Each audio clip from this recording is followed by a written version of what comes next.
On your Thursday episode of Locked On Raptors, the Toronto Raptors take down the Philadelphia 76ers 119-101 with one of the best offensive performances we've seen from this team in quite some time. We'll dig into that. Plus, this Raptors team, early as it may be, is kind of giving me vibes of a certain team that captured the hearts and minds of fans last year in the NBA. We'll talk about that. Plus, the good, the bad, and the from the win over the Sixers. That's all coming up on today's episode of Locked On Raptors. Thanks so much for hanging.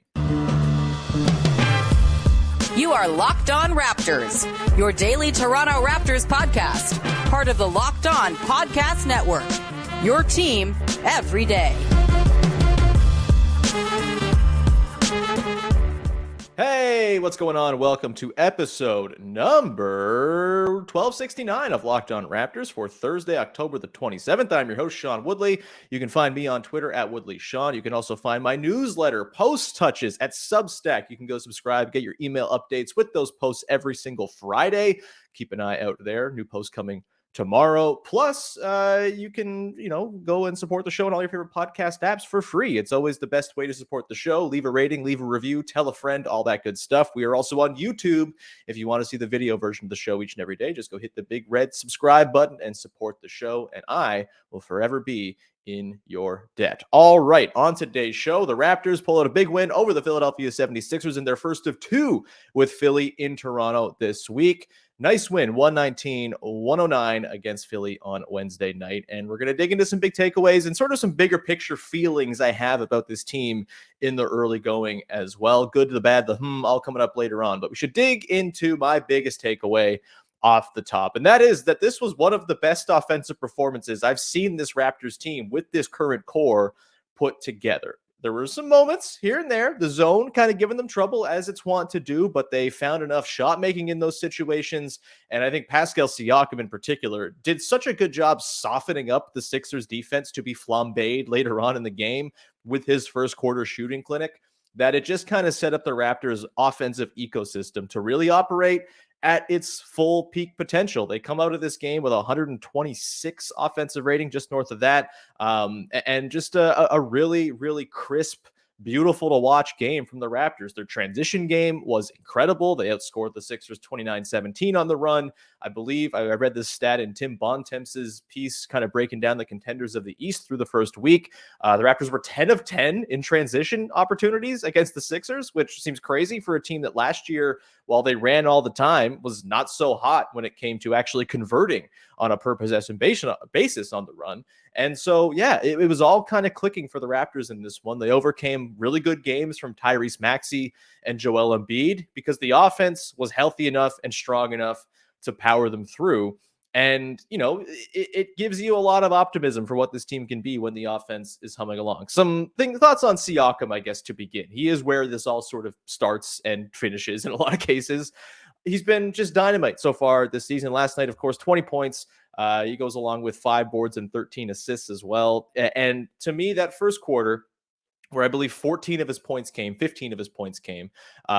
super, super hot shooting, just ridiculous pull-up threes, talking in PJ Tucker's face, which the gall you must have to feel as though you can talk smack to PJ Tucker and also be totally justified in doing it speaks to how incredible Pascal Siakam has been so far. Obviously, those guys very quickly were teammates back in 2016-17 when Siakam was, kind of doing his G League thing for the most part. But, I'm sure they cross paths from time to time, and there seems to be a little bit of a connection. PJ Tucker loves to talk smack, even if he is the subject of said smack because of his porous defensive play.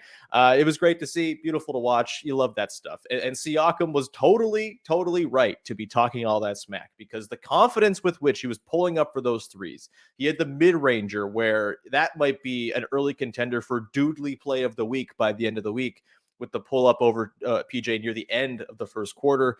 Just masterful superstar stuff from Pascal. And you might look and say, well, he only scored 5 points the rest of the game. He missed his last 8 shots of the game. It can't be that great a game. You're wrong, because it was that first quarter stretch to me that put the Sixers on notice that, all right, every time Pascal touches the ball, we got to do something about this. He's too good. He's too much of a matchup problem for Tucker. We got to send extra attention his way. We have to really, really be keen in the way we're approaching Siakam defensively. And I tweeted this during the first quarter. For every 3 or even jump shot that Siakam makes early on in the first quarter, you can just kind of go ahead and add 1 or 2 assists to his end of game total, because you know that eventually it's going to pivot. He's going to stop looking for his own looks. He's going to realize the attention's all over him, and there are going to be outlets for him to find, whether it's Scotty Barnes continually under the basket in the perfect position to finish off plays, whether it's Gary Trent Jr. knocking down catch and shoot threes. And by the way, what a beautiful, perfect Gary Trent Jr. performance. 27 points, no rebounds, no assists, just gunner stuff that you love to see. I think he should only score points and do nothing else in the stat sheet, and I'd be totally fine with that because it's cool. And 11 of 16, 5 of 10 from deep for Gary Trent Jr. last night. Super impressive stuff. 6 of 6 on twos for Gary Trent Jr. Some of that late clock bailout stuff I was talking about. He had that great drive and sort of dribble move to score on a floater in the third quarter. And he's doing the thing.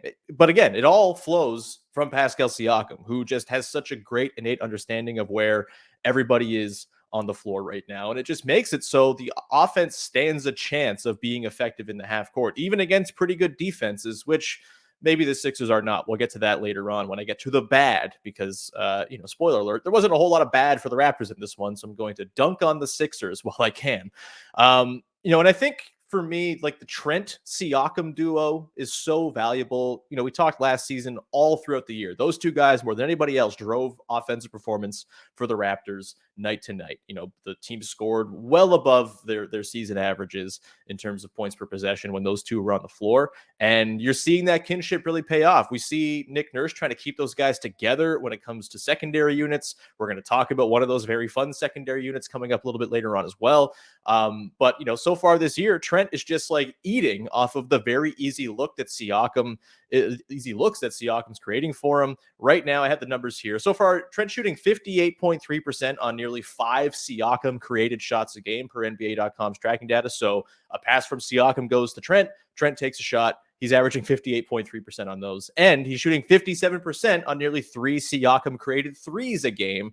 Obviously, unseasonably warm shooting marks there. They won't continue all season long at that rate, but it speaks to Siakam's looking for Trent. And when Trent's getting those looks off of Siakam, they're usually pretty awesome looks because Siakam garners so much attention. He's become so good at those cross-court skip passes, finding Trent in transition as well. Trent's been so good at kind of dotting the perimeter on the run, finding the exact spot where Siakam can hit him. I think he had one of those last night in the second half as well.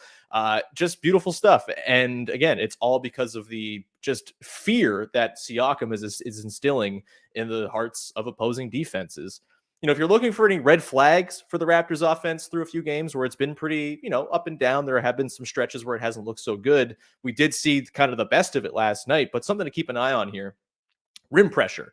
Right now, the Raptors are 28th in rim frequency per cleaning the glass, which is worse than they were last year, where they were notably horrible at getting to the rim.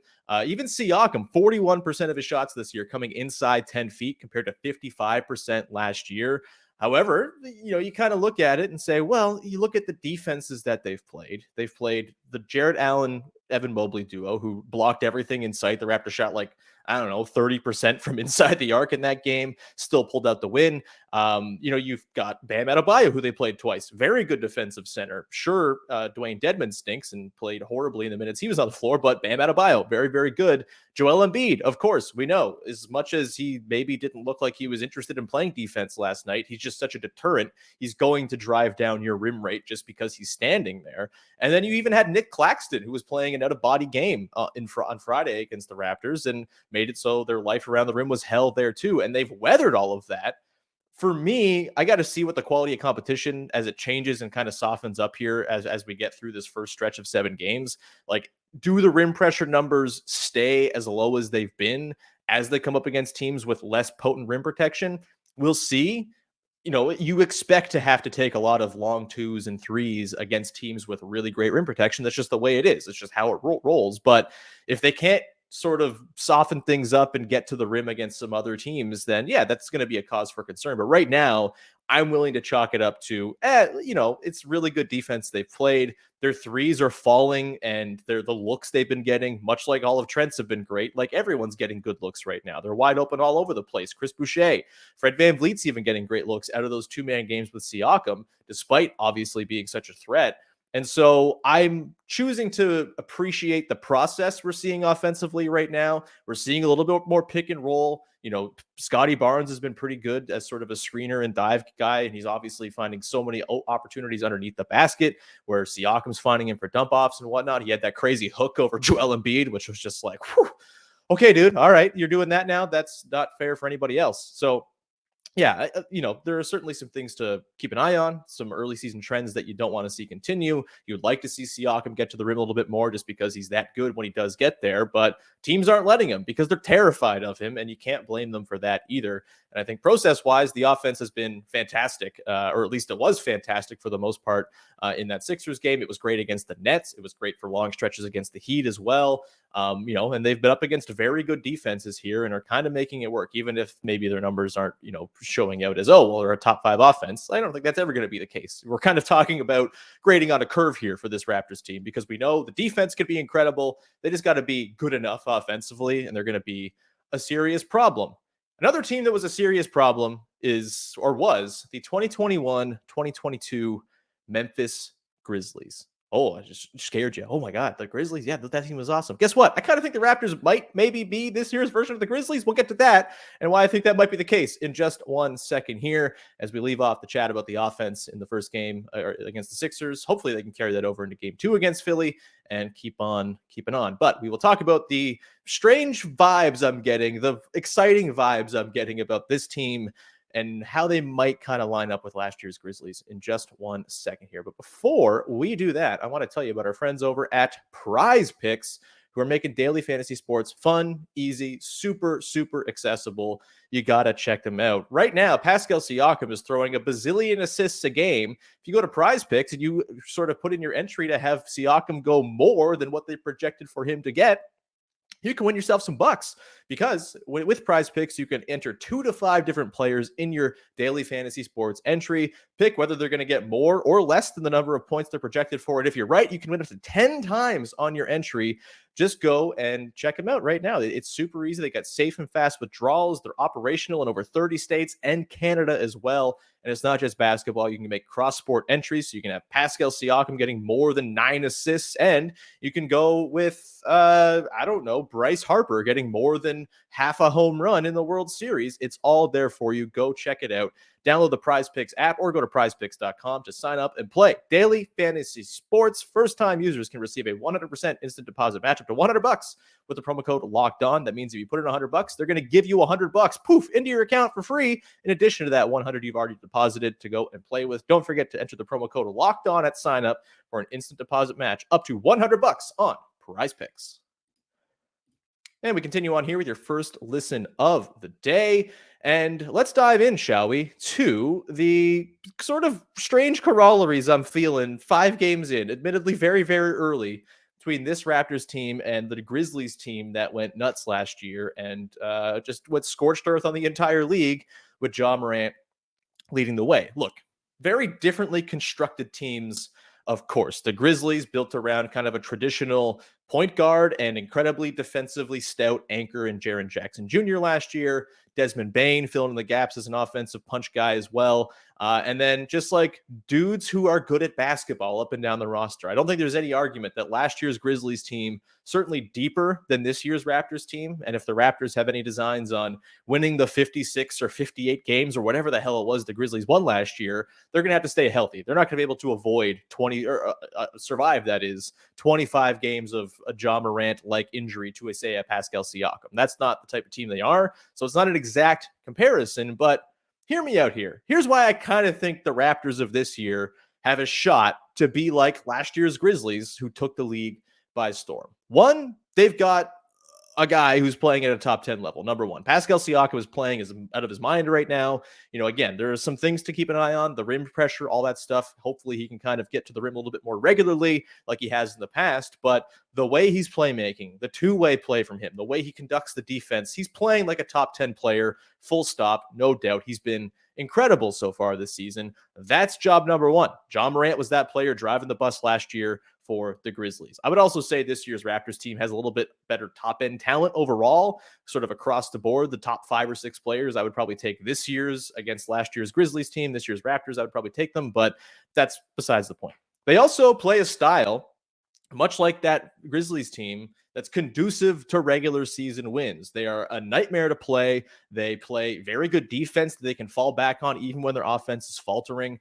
That team last year, even when Ja was out, they were amazing because Jaren Jackson Jr. was basically the defensive player of the year had he not missed so many games. And they were just a nightmare night to night. They come at you with such energy and force and fervor and joy that if you're a team like, I don't know, the Sixers last night coming up against that's got to be kind of a bummer if you don't have that level of energy. You just kind of know you're going to get run around the floor all night. That's the kind of vibe this Raptors team is giving me right now. And the other thing, too, is this Raptors team ain't perfect, much like last year's Grizzlies team wasn't perfect. And there are weird red flags, little things that kind of stand out like, ugh, that could be a problem, particularly in the postseason. That could be a problem when these things really become kind of amplified and the night to night bringing of energy is not going to be enough to get you by on every single playoff, occasion. But they have the sort of juice in the regular season to get through. As far as the red flags go, kind of similar to the Grizzlies of last year. The Grizzlies had the second lowest 3-point rate in the entire NBA. The whole thing was, can they hang with the math problem? Are they going to get gunned out of games in the playoffs?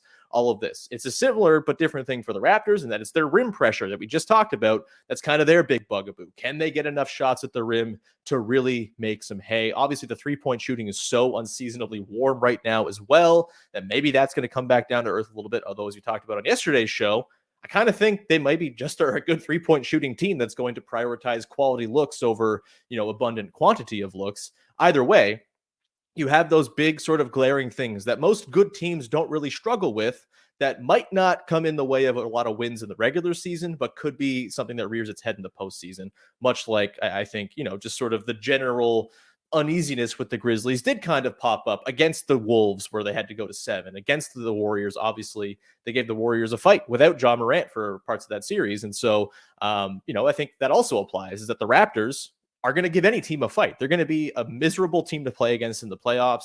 They have the juice to win a round. They probably have the juice to win 2 if everything breaks perfectly. And again, we're a week into the season here, so I'm getting a little ahead of my skis here. But it's just the vibes kind of line up to me of last year's Grizzlies team and this year's Raptors team. And why can't this Raptors team go and win 55, 56 games, be a number 2 seed in the Eastern Conference, flirt with a number 1 seed, if there's not some runaway number 1 in the Eastern Conference like there was in the West last year with Phoenix.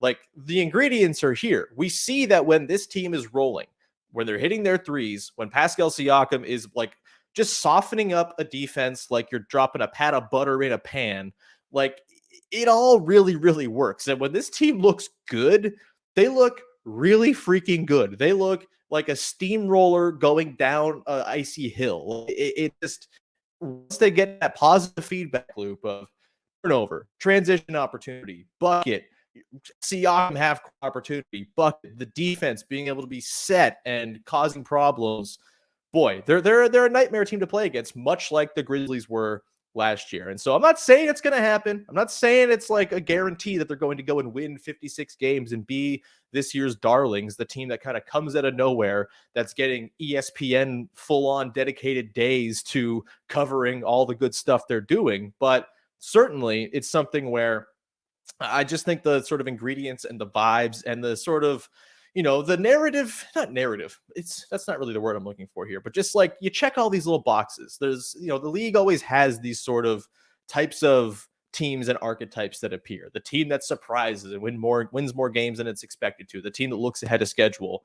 There's no reason why the Raptors can't be that ahead of schedule team that really spooks some teams in the playoffs, maybe sneaks through a round or 2 more than you would expect. It's so tantalizing when you see them, like we saw them against the Sixers, where even though the Sixers had a pretty good offensive night overall, and, they got a lot out of Embiid and Maxey in particular, it just wasn't enough because the Raptors are a lot when they are at their best. And look, they need to be at their best for longer stretches than they've been able to be in the past. Last year was so many fits and starts and great sections of games followed by really crummy sections of games. I feel like, anecdotally speaking, through 5 games, those crummy sections have been fewer and further between. They're stringing together good long stretches of play a little bit more effectively. And we're 5 games in, and they're still going to get Otto Porter Jr. back, hopefully sometime soon here. You would assume that maybe Thad Young is going to work back into the conversation at some point. Christian Koloko seems like he's going to be a rotation fixture. Nick Nurse seems to love him. He was really good in his spot minutes, I think, against the Sixers as well.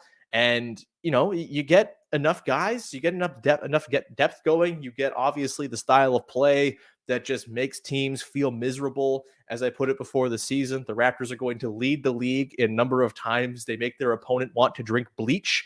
That is like the formula here to go and be that surprise regular season team that wins a bazillion games and everyone's talking about as like a sexy, stealthy fringe contender. That's very much on the table from this Raptors team based on what I've seen through 5 games. Again, there are the down moments. There are the first halves against the Heat that are going to happen where the defense is going to lose the plot a little bit. The offense is going to stagnate. But the fact that they've been able to do what they've done against 5 teams that you would perceive to be pretty good, I guess 4 different teams they played now. 4? Yeah. But like, projected to be good, projected to be some of the best teams in the Eastern Conference. All of them have their own misgivings, of course, right now, except for maybe Cleveland. It looks really good. But the fact that they've weathered this, won 3 of these 5 games, figured to stand a pretty good chance of winning at least one more of their 2 in this early gauntlet against the Hawks and the Sixers. I think the sort of surprise season wonderland, everyone's on board the train. Everyone's calling this team the new sexy team of the future, like they were with the Grizzlies last year. To me, that's on the table for this Raptors team. And last night kind of cemented that for me. I've been feeling pretty optimistic about the sort of peaks we've seen already, with all the sort of caveats and red flags baked in. And last night was just like a full, I think, green light to go ahead and just get irresponsible with your belief of what this team can be. So yeah, Raptors, last year's Grizzlies, basically the same team, right? We're going to continue on here, round of the show, with the good, the bad, and the from the game against the Sixers. Before we do that, however, just a reminder that you can check out Locked On NBA's Game to Game podcast on the Locked On NBA YouTube channel. It is the nightly recap featuring 1-minute reactions to all of the games from all of the local hosts across the Locked On network. It's a great way to catch up on the games you might have missed, get the big takeaways from the games you might have missed, and keep informed on the NBA as we continue through the season, because no one can watch all the games. It's too many damn games. The people who do are sickos, the best kind of sickos, but nuts. And so if you are less of a sicko, but still want to keep abreast of what's going on in the league, Locked On NBA Game to Game is the place to go each and every day on the Locked On NBA YouTube channel. All right, let's round this out with the good, the bad, and the from the game against the Philadelphia 76ers. My good is the in-between lineups that Nick Nurse concocted against the Sixers last night. Actually, the starters, who I've been pretty impressed with so far, were not so hot in this game. -4 in their 18 minutes altogether against the Sixers on Wednesday night. Whoops. I think there was that stretch kind of at the start of the third quarter where they, were tested a little bit. They teetered a little bit and lost the plus-minus game there. The Raptors won this game with their in-between lineups, with their transitional lineups where you had 2 or 3 starters playing alongside usually Precious Achiuwa and Chris Boucher, who I am just thrilled to have that Bash Brothers duo together once again to throw in and scare opposing teams with the length and the rebounding and all of that. It's just a delight. I mentioned the Siakam-Trent combo. I loved the Siakam-Trent, Achiuwa, Boucher, Koloko look that they used last night. Just so massive, so just like overbearing at all times. They're going to crush the offensive glass. They're going to crush the defensive glass more often than not, you would assume, especially with the way that Precious Achiuwa is rebounding to start the year. It's just a really, really nasty combination of players to come up against. And when you have Siakam creating with Trent spacing, that's like just enough to get enough offense over the board with that lineup that I think it's something that they can probably go back to. And I like the Siakam Trent duo. I also like the Barnes, OG, Fred trio. None of these guys, I think, on their own, you're going to go trust like you trust Siakam to be the offensive engine just yet. But if you pair them all together, you complement their skills, you throw Precious and Boucher alongside them, that's a pretty damn good trio. It turned into fivesome as well. And I just thought Nurse did a really good job kind of mixing and matching his best players with the bench players. Obviously, still the minutes are going to be a thing. 38 minutes for Fred, 38 minutes for Siakam. You don't want to see that every single night. And Nurse will have to at some point address that and find ways to bring those totals down. But this could be the way. If you can keep those pairings together and have them really succeed and make it so you're never playing minutes where you don't have 2 or 3 of your best players on the floor to kind of keep things rolling, I think maybe there's a pathway here for the Raptors to kind of make it so they can survive, the minutes without Pascal Siakam and make it so he doesn't have to play 40 bloody minutes every night for them to win games. And also, I would just exercise a little sort of caution on getting too worried about the minute stuff right now.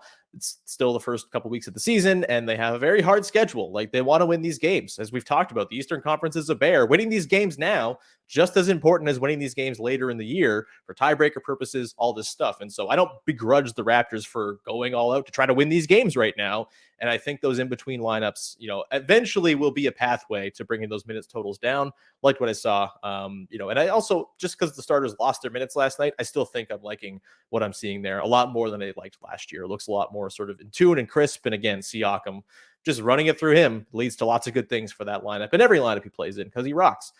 Let's go to the bad. The bad from last night's game. Again, not a ton to nitpick with the Raptors, and I'm not going to be negative about them today. So the bad is the Sixers game plan in general. Just like they just played the Raptors for 6 games a few months ago in the playoffs. They've played the Raptors 4 times a year, every year in perpetuity. They should know that the Raptors are a problem in a bunch of different ways, and they just kind of let the Raptors be a problem in the way that they like to be a problem, and they were fine with it. The transition defense was abysmal in this game. That was remarked upon by a lot of folks. Just brutal. Just allowing Raptors runs to the rim, 2-on-1s, 3-on-2s, 3-on-1s, whatever it was. The Raptors were just galloping in for easy transition looks. They got the threes out of it as well. Just very, very porous. You're not running back. Joel Embiid not running back. Whatever. Just bad defense overall. You combine that with, look, the Sixers are a low-pace team. We know this. They came into this game 30th in the league in pace. The Raptors came in 29th. The Raptors, of course, they are a low-pace team because when they are in the half court, they slog it out. It takes them a while to get looks, and their defense forces teams to play deep into the clock. We know this is to be true, but the Sixers come into this game, and while, they've always been a slow plodding team, it's kind of felt in the past like their slowness is a result of, all right, we're going to dump it to Embiid, and it's just going to take some time for this post up and this post touch to develop into something, whether he's backing a guy down, whether he's backing, waiting for the double, then kicking out and waiting for the swing, and then the possession progresses from there.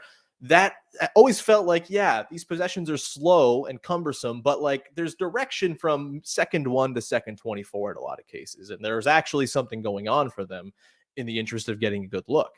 This year, James Harden's touches are way up. I can't remember the exact disparity. Last year it was about even. Harden and Embiid touches. I think they were talking about this on the Low Post podcast. Please forgive me if I'm referencing incorrectly, but the touches now are way in Harden's favor compared to Embiid's.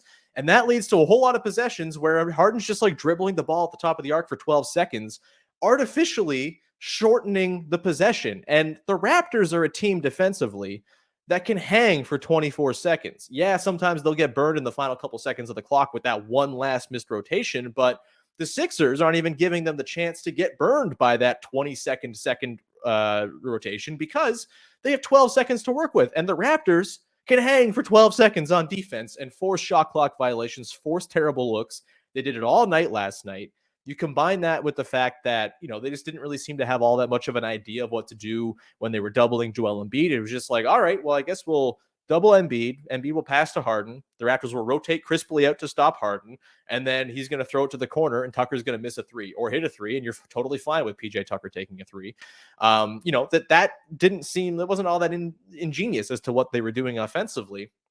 Just really, really weird, man. I don't know what to make of this this Sixers team. I had them as a team that was going to win. I think I had them number 1. I did have them number 1 in my sort of presumptive Eastern Conference standings. I just felt like a regular season monster. But to win a lot of regular season games, you actually kind of have to want to try, like as we've seen with the Raptors. And I don't know how much the Sixers really feel like trying. Like, it's just, are they kind of resting on the fact that they have crazy talent and they'll be fine? Maybe. And I'm sure they will be fine in some way, shape, or form. But man, the game planning last night for the Raptors, just pathetic. And to just actively shorten the time that you give yourself to break open the Raptors defense seems like coaching malpractice. Like, how are you not giving yourself the best chance to break through the sort of rotating monster that the peak Raptors are by just getting into your stuff faster? Get into it at 18 seconds, man. Anything.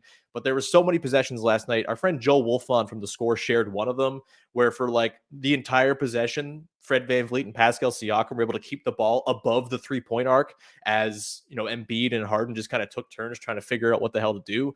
Just, again, unforced errors by the Sixers. Their game planning in this one was ass. Very, very bad.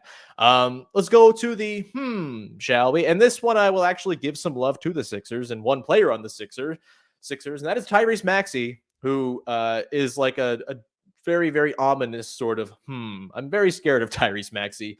Defense, maybe not so much. Fred kind of had him a couple times with just dribble moves or, head fakes and stuff like that. He's very jumpy and very not strong and all of that. Defense is one thing, but he might be their second best offensive player. He's a problem, and I kind of wonder if he might be good enough to drag the Sixers out of this early season issue, like malaise they're in on his own. He's got to have the opportunity to do that, and Harden has the ball a lot, and so there's a weird dynamic there, but he's just so bloody fast. He's a one-man transition opportunity, and he just throws a wrench into the Raptors' best-laid double-team plans for Harden and Embiid as well, right? Because you send that extra attention towards Harden, towards Harden. Maxey's on the weak side. Same thing with Embiid. Like, Maxey's always kind of waiting for that weak side swing when they do send a double. And, it's just, he's terrifying, man. He's a really, really electric player who can change a game just because he gets on a heater, and he's want to get on heaters, it seems. And, the Raptors, I thought last night, they doubled Embiid quite a bit. Mostly when he was kind of at the nail with no action being run. He was just kind of standing there. They'd send two guys and just force it to Harden and kind of work from there. But I didn't really feel like they sent a ton of attention to Embiid in the post. I don't think they sent a ton of attention to him when he was kind of getting deep position and sort of swarming him around the basket. It kind of seemed like at that point, all right, we're going to cut our losses here. Embiid has beaten us. He's gotten super deep. He's going to score. He was like 12 of 17 in this game, but they prevented the swings to Maxey for the wide open threes that burned them in half the playoff series last year. And, I do wonder if maybe the threat of Maxey just kind of being out there and becoming the player he's been is making the Raptors kind of second guess whether they're going to expend their defensive resources on doubling Embiid.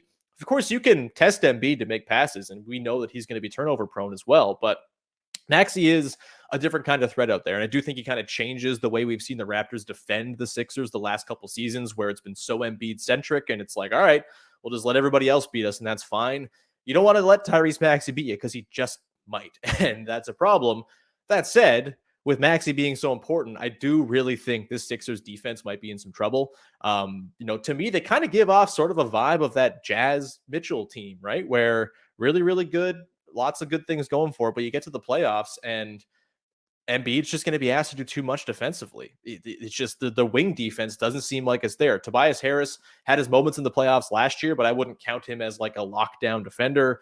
PJ Tucker very clearly had nothing for Pascal in this one, and he feels like he's just too small for any of the Raptors' big wings once they get going downhill. Maxey's bad defender. Harden's good in his post-up defense and stuff like that, but like kind of feels maybe like the East version of that Jazz team with the defense that they're going to be able to play. I think they're going to have to play a lot of Melton, for example, like maybe sub him in for Maxey or Harden to try to make it work. But that's going to be difficult to manage politically with your Doc Rivers kind of mixing and matching all these very good players. And are you going to be able to bench guys? Are you going to be able to, justify putting Tobias Harris on the bench when he's making $40 million a year? It's all very tough stuff. Either way, the Sixers did not impress me in any way last night. And as much as Maxey's very, very good, I think they got some problems for sure. Either way, that's going to do it. Thank you so much for tuning into today's show. Really appreciate it. Always fun to watch the Raptors look excellent and allow me to get a little bit on my take box and say things that might end up being very, very wrong. But sorry, the Raptors, they're the Grizzlies of this year. And until proven otherwise, I'm going to ride with that stance. With that, we'll round the show out. We'll be back again tomorrow. TBD. I'm going to maybe try to hunt down a guest or something like that. But if not, there'll be a mailbag episode in all likelihood. So keep an eye out there. If I do put out the prompt for mailbag questions, please send them on in. It'd be lovely to answer some questions on a Friday to round out the week. And we will round it there. Go make your second listen of the day now. Locked On Sports Today, which is our daily rip around the sports world. 22 minutes each and every day, hosted by Pete Bukowski appearances from Locked On hosts all over the place.